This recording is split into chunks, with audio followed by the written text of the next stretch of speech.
Get strong.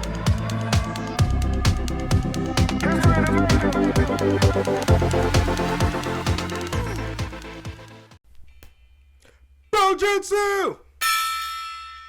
And welcome. I am Rowan. And I am Day. And here at Brojutsu, we're the Bro Brothers. Brojutsu! Brojutsu!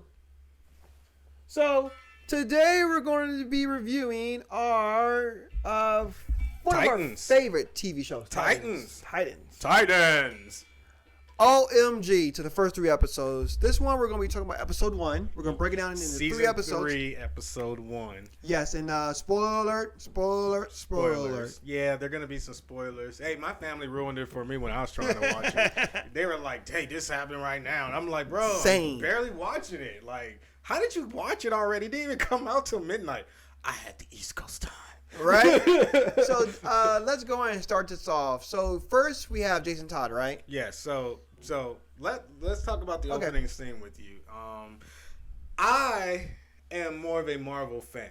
Yes. I'm going to tell you guys this straight up as a Brojutsu, and this is why we are the Yin and Yang brothers. Like, right?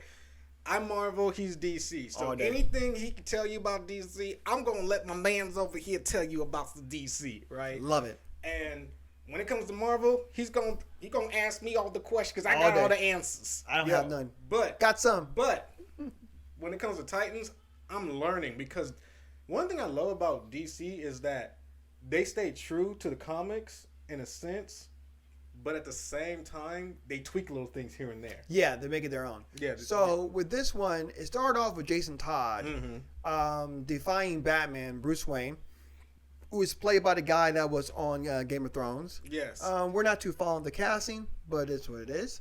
Yes. Defying him and to go and chase the Joker because he found the Joker. Now, what I do like about it is when Jason Todd goes after him, number one, he used like a gas mask, a chemical gas mask, right? Right. So, I've noticed that like it had this chemical in there, and it almost looks similar to the same chemicals that the Scarecrow uses for fear. Exactly. And in season 2, Jason almost died and now has a phobia of dying and having this fear. So I believe he tweaked Scarecrow's, Crane's, what do you call it? Fear? Yeah, fear gas. Yeah. It was dope to see now with the chemical gas that the Joker used on the cop, very homage to the 1989 Batman. It did. With the Joker gas. It did, with the smiling faces. Right. Smiling faces. Now, smiling this was a different faces. take on Jason Todd being killed. Because in the original one, it was like a 4 to 6 comic, and it dealt with terrorism a lot more still. And he had a lot more in depth with Jason's mom and so forth. And this is a Titan story. So I can understand why they tweaked it to make it feel more Titan. Right, so we're not going to get too much as far as like the backstory of why, Yeah, but we're going to get a backstory of how. granted. So I really enjoyed that. It was nice to see that they paid homage and did come with a crowbar still, and the Joker stayed there to wait for the Yo, police. just give a shout out to that scene right in the beginning. Like that was like for like the Dialogue. first 5 minutes. You didn't really expect that. Yeah, they jumped right into it because I guess this is like 3 to 6 months after season 2. Right. So things changed because Jason was with the Titans, but now he's gone. He went back to Bruce because he was upset with his ex and so forth. That's another story. Right. So then we also have moving forward, Yeah. after that. So one thing I want to say is that the Joker probably turned himself in. He didn't get caught. Yeah, Although they said, the Joker got caught, I No. think he turned himself in. in. Because he knew that Batman had to be gone. well, He knew. He had to know that Jason Todd was tracking him. Well, not only that is in another sense of, I killed your son. I'm gonna wait. You can't put me in jail because I turned myself in. So there's nothing you can do to me. I'm already locked up. You can't find me. Yo, that's a John Cena move right there. Right? You can't see me. Bruce Wayne, though. Okay, go Bruce Wayne. Okay, let's go. So Bruce Let's Wayne go. is sitting in the Batcave Yes. all alone. All on. All alone. Jason comes. Yeah. And then Or Tim. once Dick. Dick comes in there, right? Yeah. And he notices that Bruce is all alone, right? he's sitting there and he's talking to Bruce, and Bruce is just all nonchalant about it. He's like, so when's the funeral? He's like, we already had it. Yeah. He just buried him without Dick being there. Yeah. Or the Titans being there. Like, he's like, he had a family. But in a sense, where was the family? Exactly. Oh, now you want to be family? Right. Damn Van Diesel and goddamn family. Family, bro. It's all about family, bro. Yo, but doesn't that make you like question this Bruce Wayne in a sense? Like, this Bruce Wayne is not the normal Bruce Wayne that we're used to. No. This Bruce Wayne, it seems like they went more towards, I guess, a skeptical thought of how Bruce is really processing death with his mother, his father, and now his, like, we off camera have a conversation plenty of times of Jason is really Bruce's first son.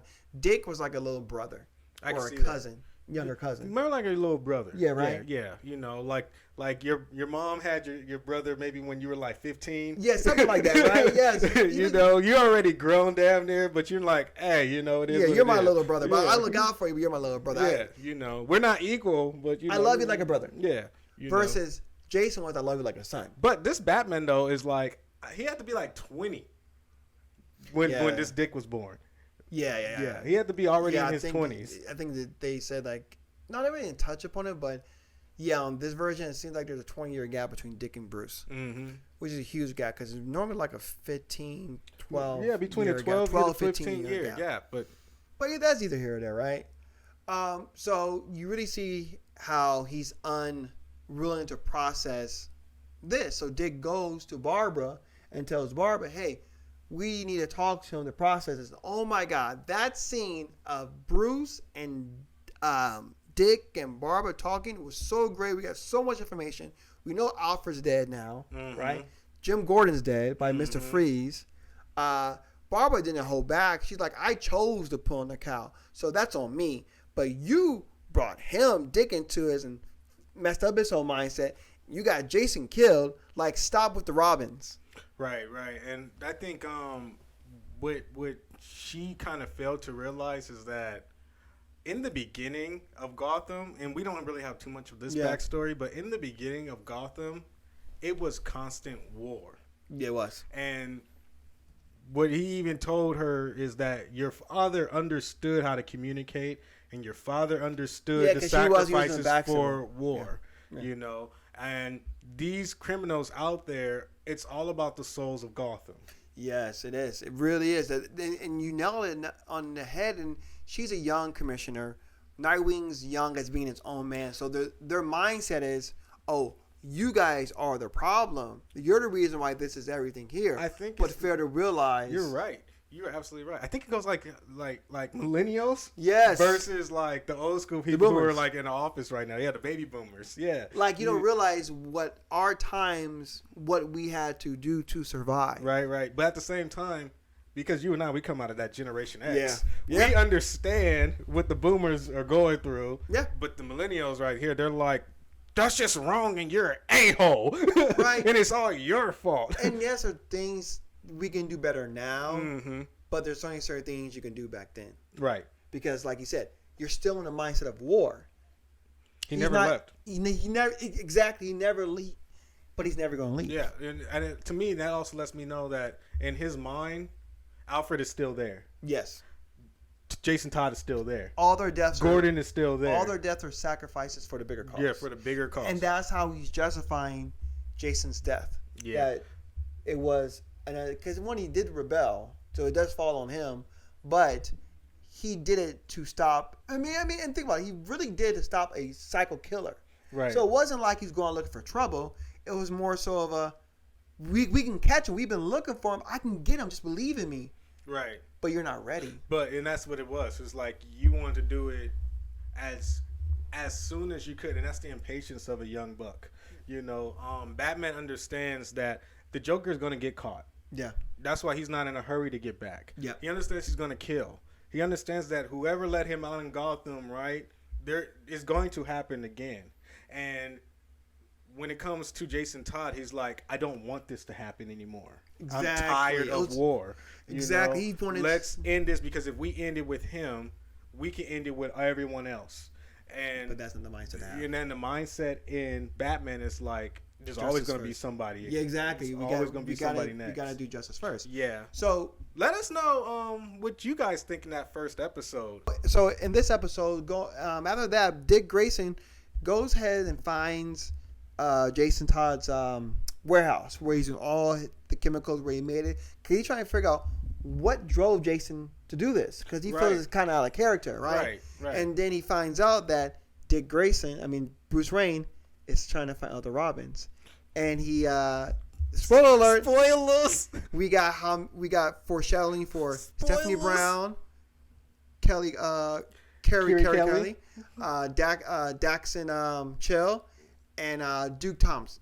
Duke Thomas? Yeah, it's Duke Thomas. Yes, right. Or Thomas Duke. Or Thomas. I think it's Duke Thomas. Yeah. But they call him Duke. Basically, Signal, One We Are Robin, Spoiler, and the other Robin, Carrie Kelly. Yeah, the one from a year one.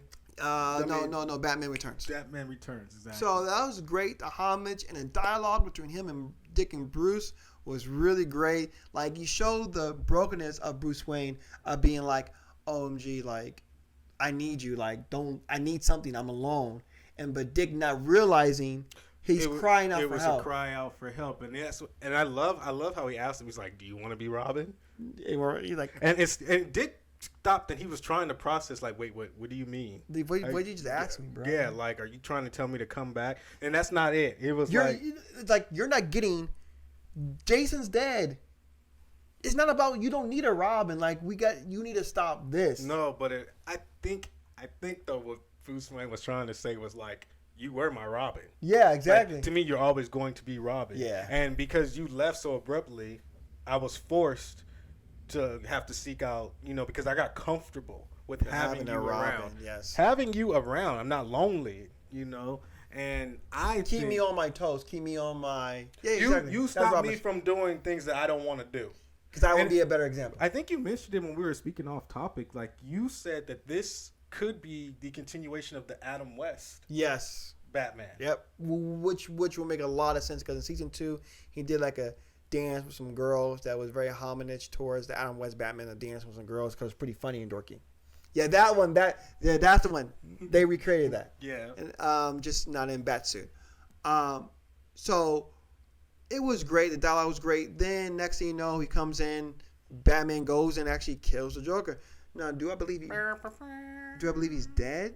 No, because Red Hood's alive and they died the same way. So I'm pretty sure he's still alive. But in Batman's mind, he said, he started, I finish it. I can no longer be Batman. You're right. You be a better one. And he left the country. Yeah. I think he had no choice, because he broke that only one rule that he really had. He killed his son.